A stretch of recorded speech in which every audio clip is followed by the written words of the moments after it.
So we're lucky to have two talented authors tonight instead of one, although they have written very different books. Salla's current book, As Red as Blood, is the first in a trilogy, but she has also written short stories and is a playwright. And Emma's current book is Memory of Water, and she's also a columnist and a theater critic. So I welcome their conversation together. Please welcome them.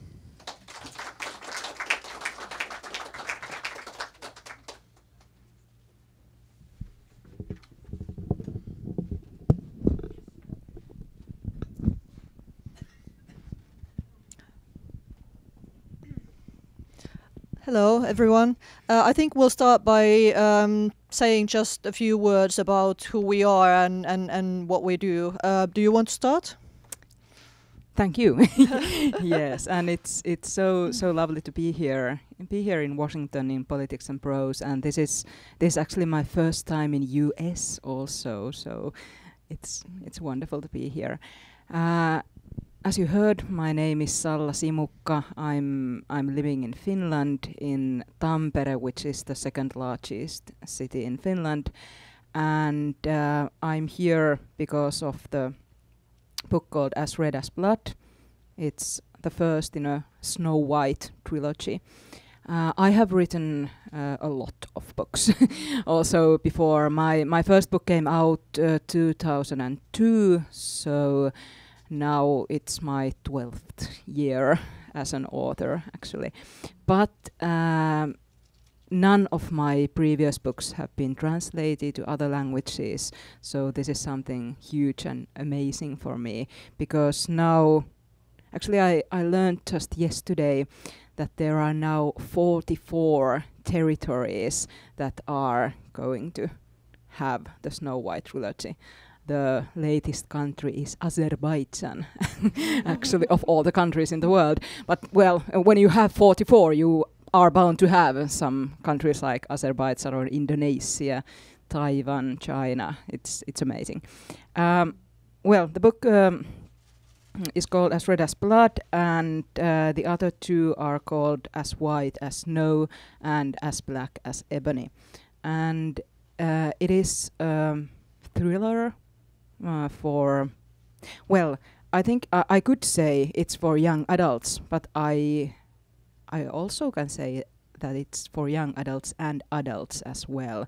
It's a crossover book, I think, and in Finland the readers have been, they are 15 years old, they are 50 and 70 years old, so I think it's amazing to have such a different kind of readers for my book. And well, I'll be talking a little bit more about it later, but let's move to Emmi. Okay, thank you. And thank you everyone for coming. It's wonderful to see you here tonight. I'm actually from Finland as well, and actually from the same city as Salla, from Tampere. So I had a lot of fun while I was reading this book of hers, because I recognized the places in the city, and I even recognized the same school that we both went to. So it was a lot of fun to read it. I currently live in the UK. I've lived there for 7 years now, so it's never going to be home for me in the real sense, because I'll always feel Finnish, but I do feel quite settled, and I do love England for a lot of reasons as well. And that's the fact that I lived there was one of the reasons why I wrote my book, Memory of Water. I wrote it in Finnish and in English in parallel, because when I started writing it, I was doing an MA in creative writing in England, and I had to submit something for my course in English, so I wrote a few pages which actually ended up in the book pretty much in the same form as they were when I originally submitted them to my creative writing class, and that's how the book began to grow, really. I've been to the US before very briefly. I went to New York earlier this year, and it was wonderful, but I was only there for a week, so I'm, not any more experienced with the US than Salla is, really. And unlike Salla, who is a seasoned veteran author, I'm actually a debut novelist, so in that sense, we are in different places. Memory of Water came out in Finland 2.5 years ago. It's still, to this day, it's selling surprisingly well there, and it's been sold to 16 territories so far, and it came out in English for the first time in May. Yeah, in May in the UK this year, and in June in the US. So it's only been out for a few months now. My background is in many different types of writing. I worked as a theatre critic. I've done stints as a press officer. I've worked as a journalist. I've done many different types of writing until I decided that I actually wanted to try writing a novel, and this is what happened. So that's probably enough about me, and we can move on to talking about our books. I must say that now I'm of course also a fan of Emmi, but before that I was a huge fan of her book. I think when Memory of Water came out in Finland and I read it, I was like, this is probably the best book this year that I have read. So, and it was like in some way it was like my book. You know, when you read books, you can read good books and great books and amazing books, but they are like not your books. But then there are these books that you really get attached to, and Memory of Water was that for me. Right. Okay. I think what we'll do is that I'll ask you some questions about your book first, and I'm just going to refer to my notes here because I don't want to forget to ask anything really important. So the book, or actually the whole trilogy of books, the Snow White trilogy, as it's called in English, it combines some fairy tale elements with, and actually some quite lyrical narration as well, with sort of very contemporary crime thriller plots. How did you come up with this idea, and what inspired you to write these books? Actually, the first idea to the trilogy came when I was on a holiday in Frankfurt in Germany, and there I went to a bookstore. And in the bookstore, I was looking at the covers of YA books, and I noticed that there are quite a lot of thrillers, of crime books. Well, we all know that Germans, they love their murders, so that's not very unusual for them also to have these kind of books for YA readers.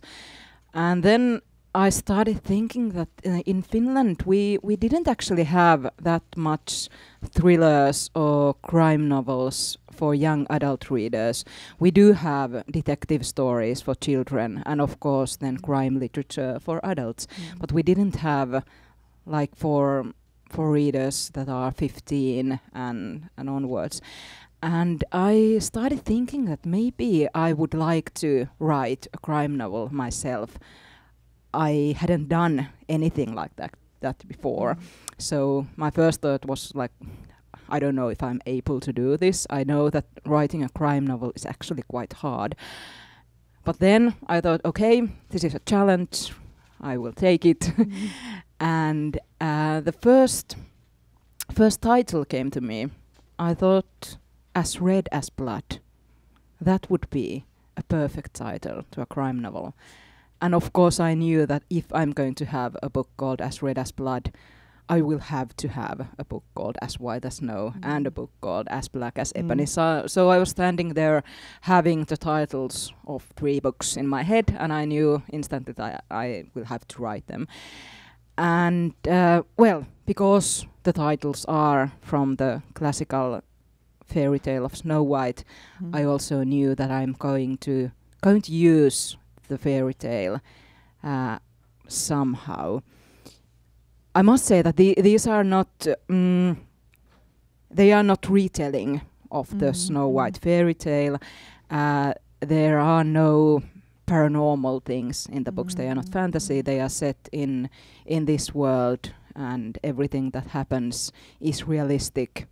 Well, if you consider James Bond movies realistic, because, well, the main character is a 17-year-old girl, and I really do hope that all the things that are happening to her are not happening to all 17-year-old girls in Finland or in other countries. So, of course, there are these things that you have in thrillers because they have to be exciting. And yes, but about the fairy tales, I do use the elements of the language of fairy tales, and I actually love fairy tales myself, and I think they are or were the young adult literature of their time, because they tell about how you become an adult. Yes. And the choices you have to make, and great love, death, everything big in life. So I think they are young adult literature, and maybe I could actually read from the beginning of the book, so that you could have a bit of a sense what's happening and how I combine the fairy tale with the cruel crime of today. Once upon a time in midwinter, as flakes of snow fell like feathers from heaven, a queen sat sewing at her window, which was framed in black ebony wood. As she sewed, gazing out at the snow, the needle pricked her finger, bringing forth 3 drops of blood, which fell onto the snow. Seeing the beauty of the red upon the white, she thought within herself, "Would that I had a child as white as snow, as red as blood, and as black as ebony." Sunday, February 28th. Glittering white lay all around. Over the old snow, a new, clean layer of soft flakes had fallen 15 minutes earlier. 15 minutes earlier, everything had been possible. The world had looked beautiful, the future flickering somewhere in the distance, brighter, freer, more peaceful. A future worth risking everything, worth going all in, worth trying to make a break for it. 15 minutes earlier, a light, downy snowfall had spread a thin feather blanket over the old snow. Then it had ceased as suddenly as it had begun, followed by rays of sunshine breaking through the clouds. Hardly any days all winter had been this beautiful. Now, each moment saw more red encroaching on the white, spreading, gaining ground, creeping forward through the crystals, staining them as it went. Some of the red had flown farther, a shrieking bright crimson spattering the snow. Natalia Smirnova stared with brown eyes at the red-flecked snow, seeing nothing, thinking nothing, hoping nothing, fearing nothing. 10 minutes earlier, Natalia had hoped and feared more than ever before in her life. With trembling hands, she had stuffed money into her authentic Louis Vuitton handbag, anxiously listening for even the tiniest rustling from outside. She had tried to steady her nerves, assuring herself that everything was fine. She had a plan, but at the same time she had known that no plan was ever perfect. An intricate edifice carefully constructed over months can collapse at the barest nudge. The purse had also contained a passport and plane ticket to Moscow. She wasn't taking anything else. At the Moscow airport, her brother would be waiting with a rental car, ready to drive her hundreds of miles to a Dhaka only a few people knew about. There, her mother would be waiting with 3-year-old Olga, the daughter she hadn't seen in more than a year. Would her little girl even remember her? But no matter. A month or two hiding out in the countryside would give them time to get to know each other again. While they waited until she believed they were safe. While they waited for the world to forget about Natalia Smirnova. Natalia had stifled the nagging voice in her head that insisted that no one would forget her at all, that they wouldn't allow her to disappear. She had assured herself that she wasn't so important that they couldn't simply find someone to replace her if need be, and going to the effort of tracking her down would be too much bother anyway. In this line of work, people disappeared now and then, usually taking some money along with them. That was just one of the risks of doing business. An unavoidable loss, like the spoiled fruit in a grocery store had to thrown out. Natalia hadn't counted the money. She'd simply stuffed as much of it as she could into her bag. Some of the bills had gotten crumpled, but that didn't matter. A crumpled €500 bill was worth just as much as a crisp one. You could still buy 3 months of food with it, maybe 4 if you were really careful. You could still use it to buy a person's silence for long enough. For lots of people, €500 was the price of a secret. Now Natalia Smirnova, aged 20, lay face down, her cheek in the cold snow, not feeling the prickling of the ice against her skin, not feeling the frigid chill of 13 below on her bare earlobes. Okay. I think that's a good lead up to talking a little bit more about your protagonist, because I found her very fascinating. In Scandinavian crime fiction, if there are people here who have read it, you will probably have noticed that we have quite a long tradition of strong protagonists who are many times female. And how do you see your protagonist Lumikki Andersson in relation to those Scandinavian crime fiction strong females, and on the other hand to protagonists in other types of detective fiction? Well, yes, the main character is Lumikki Andersson. Lumikki actually means Snow White in Finnish, and I chose the name Lumikki for her for that reason. And it's I think there are some 10 or 11 girls in Finland who have the name Lumikki, so it's not a usual name, but it's not something that you couldn't have as a name in Finland. And yes, Lumikki is 17 years old. She is very strong, independent. She's living alone, and she tries not to mess with other people's things, and tries not to just have her life to herself. I think we do have a tradition of strong female characters in Scandinavia. We have the strong female characters of Astrid Lindgren, for example, Pippi Longstockings, and then of course we do have Lisbeth Salander yes. by Stieg Larsson, and I know that people also sometimes called Lumikki Andersson for Lisbeth Salander's little sister, so they do have something in common also.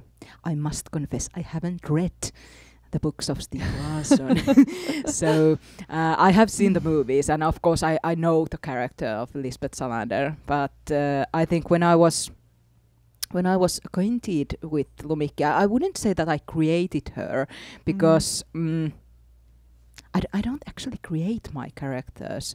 They it's like I meet them on the street or somewhere. They just come to me as real whole persons, even though they are not based on any real persons in the real life, and they are just very real in my head. That's a sign of a writer or a lunatic. Well, yes, I agree. Yeah. And of course, yes, we do have other strong female characters also in crime novels and in crime series. If there is someone who has watched a Swedish Danish TV series called The Bridge. So there we have the character who is called I can't remember her name. Yeah, but yes, the female lead. Saga. That's yes, right. Yes, yeah. yes. And she's also quite strong and independent and a bit weird. Yeah, you could say. And also in The Killing, there is the Danish version. I know there is an American version of The Killing as well, but the original is Danish, and that female protagonist is also kind of very strong, doing things that wouldn't necessarily be expected of someone like her. But I also think that Lumikki has something that she's also a bit different from these female characters. Even though she is quite strong, she also has her weakness. And I think that I hope that when the reader has read all the 3 books in the trilogy, then the reader will know that the weakness is not always a weakness. And the strength is not always that strength, that they can be both. And yes, and I think Lumikki is also, she can be cynical, but she's not mean. And she always means well. That's right, yes. Now that we talked about the plot and the main character a little bit, can we talk about the setting? Because I was fascinated by the fact that you chose to set the first book and also the final book in the trilogy in Finland in midwinter. And I think it's a very to me, it felt like a very important part of the story, whereas the second book in the trilogy is set in Prague in the middle of summer during a heat wave.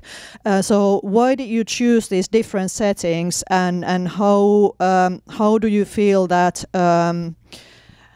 that it makes each book different? How important is the setting in the books? The setting is always very important to me, and I wanted to have Finland and have Tampere in the first book because that's something I know of, and also the cold winter. And I think I was also thinking about if there might be some readers from other countries. You can always dream about it. I didn't know then that there would be and that there would be so many, but you can dream about it. And I think that to have the exotic things about Finland also in a book, it's a way to make a journey also for the reader, to make a trip. And also for those who do know Finland and do know Tampere, it's like they have the joy of recognizing the streets and the places like you did, because you know all the places that the book is in, it's happening in. And yes, I think in the first book it was very important to have a really cold winter, and the first book is all about snow and cold and ice. The second book, actually, when I was writing the first book, I was 2 weeks in Prague, and when I was in Prague, I decided that I want to have Prague as a setting for the second book. And I think it's also interesting that I wrote the first book in summer and then the second book in winter. So maybe it's like you long for something that you don't have right then. So it's easier to write about that thing. And the second book is all about heat and fire and flames, so that's why it's set in Prague and in summer. And then the third book, As Black as Ebony, it is a quite black book. It is, yes. Yes, and and it's happening in Finland in December, and in December that it's quite black. There is no snow, and everything is so dark. You have sunlight only a couple of hours in the middle of the day, and I think that was the reason why I wanted to have it happening in the darkest time in Finland. And yes, and the first book, it starts with what you heard was the murder of Natalia Smirnova and about the money she was trying to steal. And then we meet Lumikki Andersson when she is at her school, goes to a dark room and finds the money there in the dark room, and then she has to figure out what to do. She finds a lot of money, and then she realizes that some of the people that are also going to the same school have something to do with the money, and then the whole plot begins there. And then there is this international drug dealing business also in the background in the book, so it's quite a hard crimes. Right. Yes, and actually it's true. I didn't actually realize it when I was reading the books, but you're right that even though the first and third one are set in winter in Finland, it's a different winter, because in the first one we have lots of snow, which makes all the difference. And in the third one there is no snow. So in the first one, in some way, we still have light, whereas in the third one, everything's very dark, because it does get very dark if we don't have any snow. And based on that, I felt that all three books were very visual, not just in terms of light or dark, but in a lot of ways. I felt that while I was reading, I could see the events unfolding before my eyes. Could you see these books being adapted into movies or for television? And also, because I know that you've done some work for television as a writer, do you feel that contributes to the way that you write novels as well? I think it does. And well, I've written a TV series in Finland for a couple of years, and I think that has affected my work also. But yes, I'm a very visual person, and when I write, I also see myself, the happenings before my eyes, and I see all the colors, I see how it looks like. So it's very natural for me to also write in a way that a reader can also have the same experience. And yes, I could quite easily see it being that it would be adapted to a movie or TV series. I actually hope that it will someday, because it would be so interesting to see all the places and to see the character who is going to play Lumikki. Yes. Pictures are very important for me as a writer, and actually when I started writing this book, I had a few pictures in my head. I had a picture of the 500 euro bills that had been washed, and that they had been washed because there had been blood on them. And so I saw them, and I saw the white snow and the drops of blood on the snow. And I had also some other quite strong images, and I knew that I would have to create a plot where I could get to one image to another image. So that was that was my challenge for myself. Yeah. And also, now that we know more or less what the trilogy is about, I'm curious, what are you working on next? Are you already planning another book, or are you just taking a well-deserved break from writing for a while, or can you tell us anything about the future?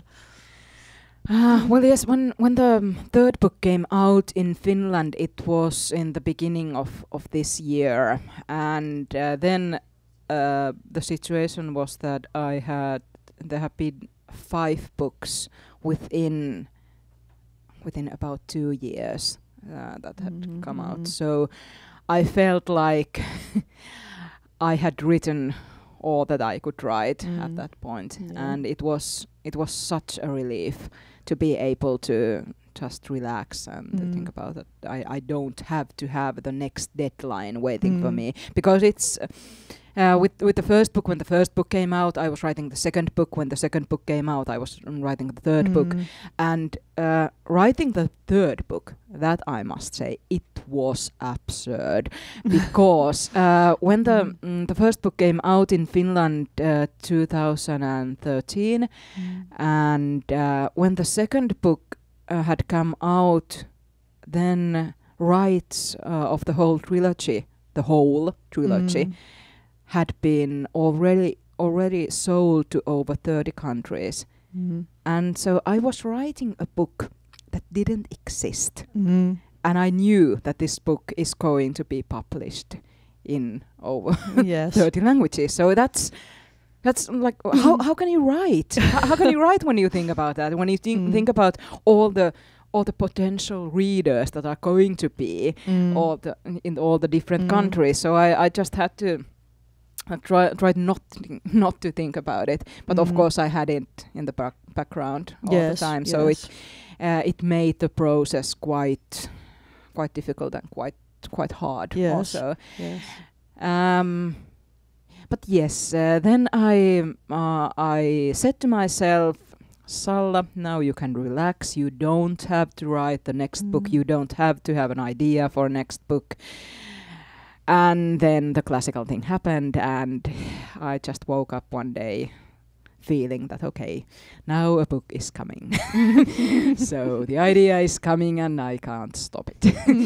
And so in the summer I have done some writing, and but it has been wonderful, because it's a very, very different story, a very different book, and I don't actually want to say that much about it. That's fair enough. Yeah, but it's different. That it has been wonderful to write it.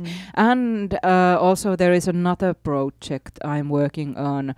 I'm working on a TV series based on actually my 2 previous books before this trilogy, and that's also interesting to be doing something so different, writing something in such a different way than when you are writing a novel, but to be able to do it from your own books, it's interesting. Yes. Okay. I think those were the questions that I had in mind, more or less. Thank you. I think I will read a bit from the third chapter about Lumikki Andersson, so that you can have some.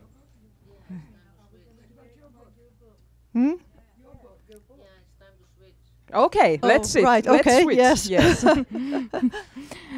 So, Emmi, you told that you started writing the book when you moved to England and you were a bit homesick. Yes. And that's also why you wanted to have the setting in Finland in the book. But was there also another reason for that? Yes, there was. The book, in short, it's set in a near future, well, actually far future probably, set in a future world where there is shortage of fresh water, and the protagonist is a young woman who has to take the responsibility for guarding a secret water source that her family has been hiding for generations. And since fresh water is a precious resource, the military governments are trying to get their hands on all water resources, and it actually becomes quite dangerous for her to have that kind of secret to keep. And when I was building this future world, I tried to think of a place where it would be credible to still have some freshwater resources left if there was a shortage. And I actually came to the conclusion that Finland would be a credible place as a setting, because we have lots of lakes, we have quite big freshwater resources and reserves in Finland. So that was probably the most important reason why I chose future Finland as a setting. But another reason was, of course, as well, that I had just moved to England and I missed Finland. So I ended up writing about the main character who tries to imagine winters with snow in a world where they don't exist anymore. And it was also wonderful to read the book because you could also imagine the world in Finland, how it would look like. And I think that's also something that will be interesting for the other readers in other countries. It's set in future. How is it to write about future? Because I think in books that are set in future, one of the thrills for the reader is to know something about the world, to know what has happened that has made the world so different. And so how do you do it? Because how much can you write and how much do you have to write and explain the world? I think it's a very fine balance to find how much of, because as a writer you kind of feel that you need to know everything about the future world that you're writing, but then you need to find the balance between what you're going to tell the reader, what's going to be necessary information, what will support the actual storytelling, and what will be kind of like too much information, not in the sense of too much information, but in the sense of actually the background information getting in the way of the story. So that's something that I found it quite challenging, but at the same time I also really enjoyed looking for that balance, because I felt that it was also a way of creating suspense for the reader to give out these small bits and pieces of information without revealing too much about how the world came to be what it is in the book. So that was actually quite interesting for me as a writer. I spent a lot of time writing this whole backstory for the world, but there's only really a fragment of it that you can see on the pages of the book, because I ended up trying to only put in what mattered to the story. Could you read a bit? Yes, of course. From the beginning. This is from the very beginning of the book, so it will hopefully need no further context or introduction. Prologue. Everything is ready now. Each morning for 7 weeks I have swept the fallen leaves from the stone slabs that form the path to the tea house, and 49 times I have chosen a handful among them to be scattered on the stones again, so the path wouldn't look too much like it had been swept. That was one of the things my father always insisted on. Sonja told me once the dead don't need pleasing. Perhaps they don't. Perhaps I do. Sometimes I don't know the difference. How could I, when they are in my blood and bones, when all that is left of them is me? I haven't dared to go to the spring in 7 weeks. Yesterday I turned on the tap in the house and held the mouth of the water skin to its metal. I spoke to it in pretty words and ugly words, and I may have even screamed and wept, but water doesn't care for human sorrows. It flows without slowing or quickening its pace in the darkness of the earth, where only stones will hear. The pipe gave a few drops, perhaps a spoonful, into my water skin.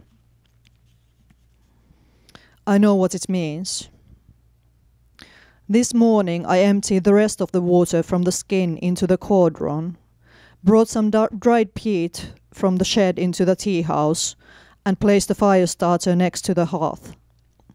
I thought of my father, whose wishes I had violated, and my mother, who didn't see the day I became a tea master. I thought of Sonja. I hoped she was already where I was going. A guest whose face is not unfamiliar is walking down the path, offering me a hand I'm ready to take.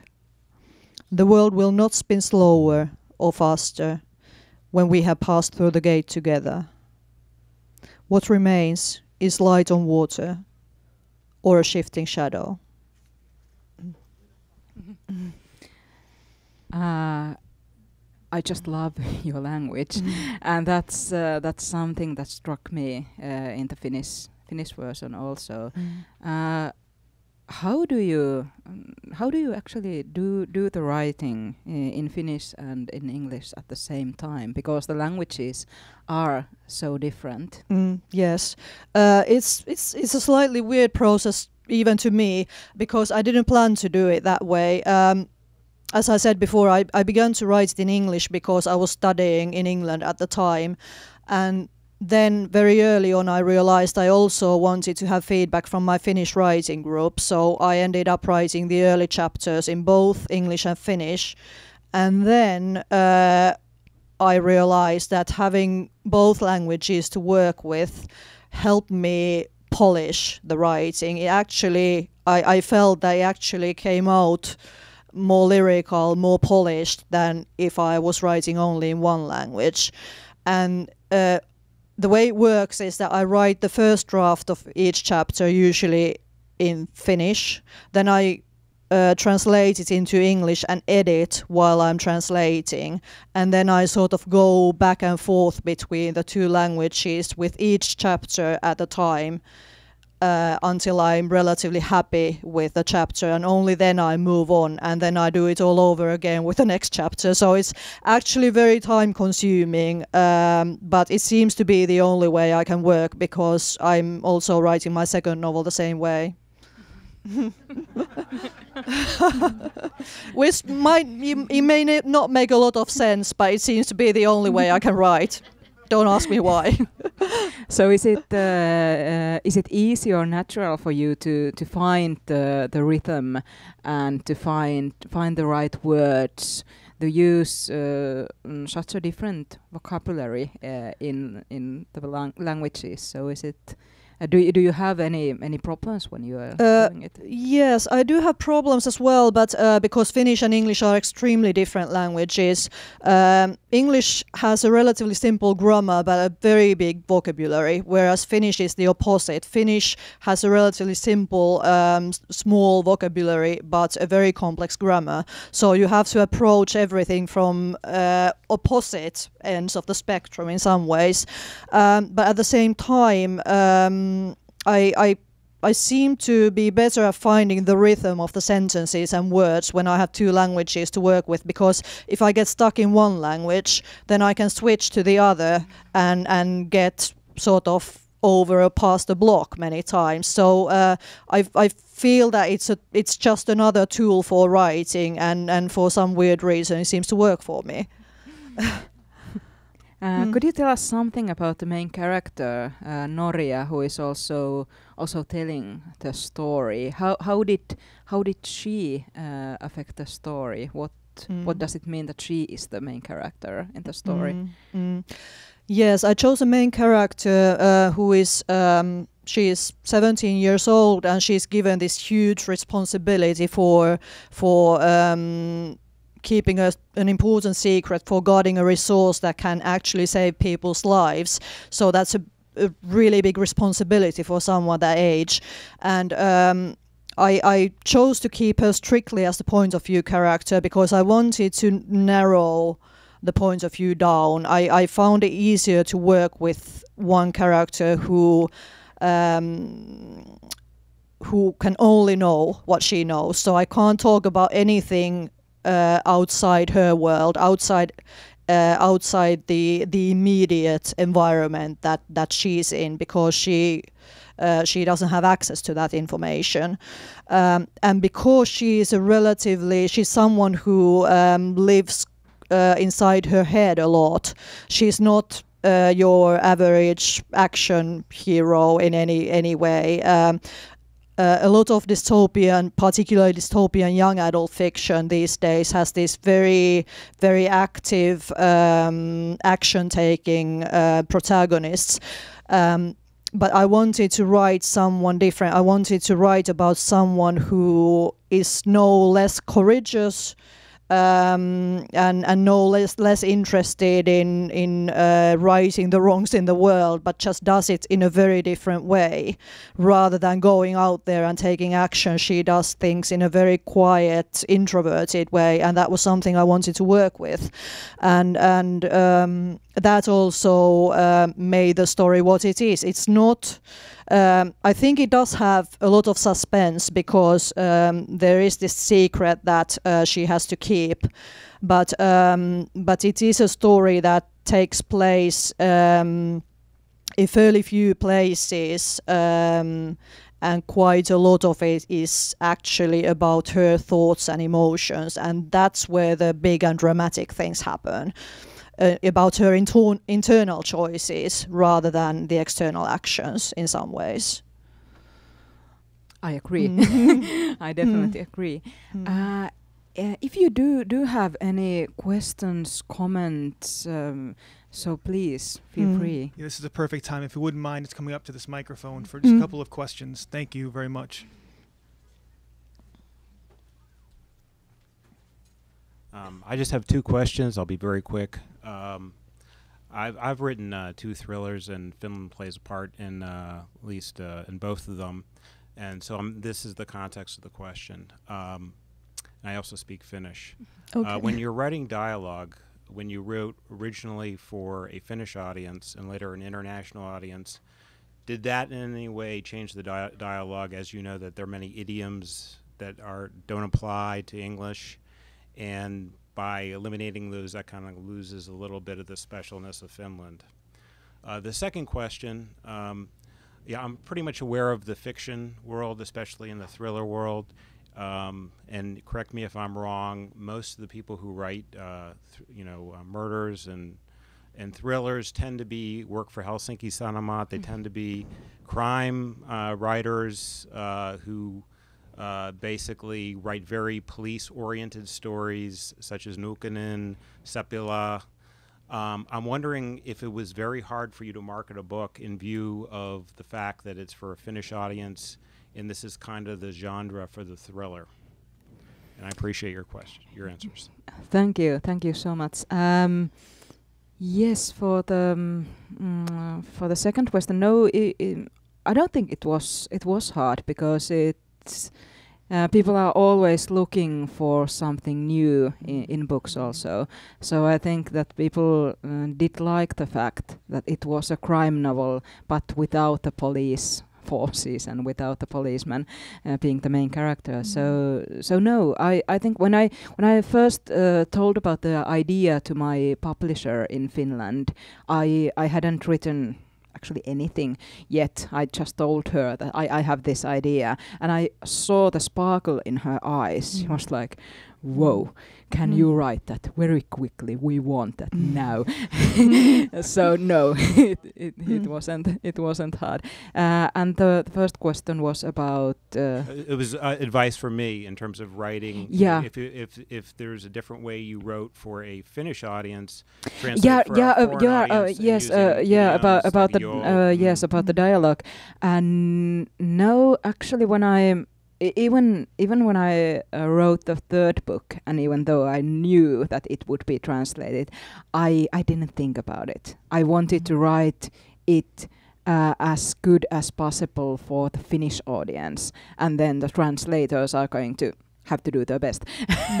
And I know it's difficult, it's tough, because I'm also a translator myself. I have translated quite a few books from Swedish to Finnish, so I know what pitches we writers can be with our language.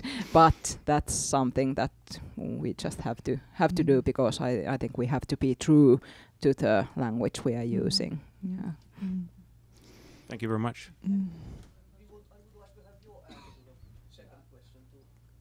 Do you mean the first question? Yes. It actually is something that I did think about quite a lot, because I was writing in 2 languages, obviously. So I had to think about this. I think I got away with some things because of my future setting, because it could be 1,000 years in the future. I don't actually say in the book how far in the future it is. So I can always tell readers, people might be speaking differently 1,000 years in the future. So I think that helped a little bit, take the pressure off, at least from myself as I was writing it. But I did think about it because I think I would have made different word choices in many places if I had only been working in one language, because working with two languages, I had to be able to write everything in both Finnish and English, and that did shape the way that the book came out. It definitely did affect the end result. Mm.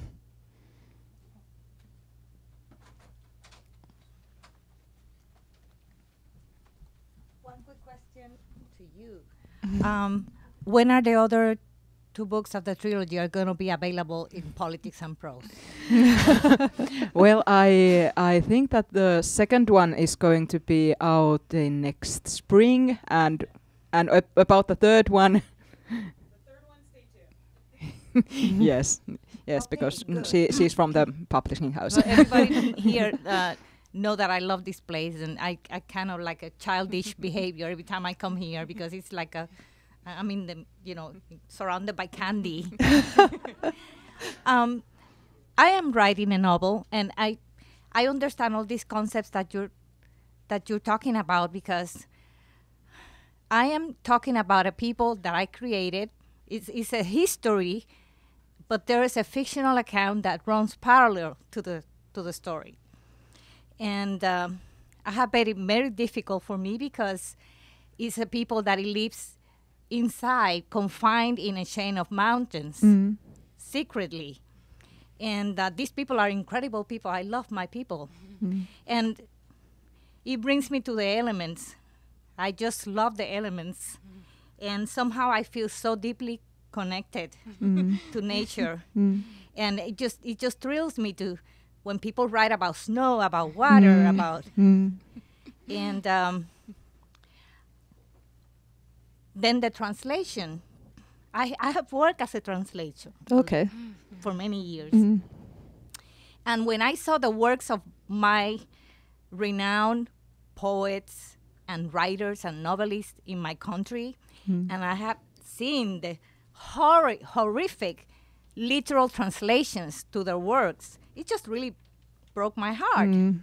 So when I translated my cousin's novel about autism, a greater understanding came to me. It's not what the words say, it's what is that the person is trying to say. Yes. It's the meaning Yes. that is conveying.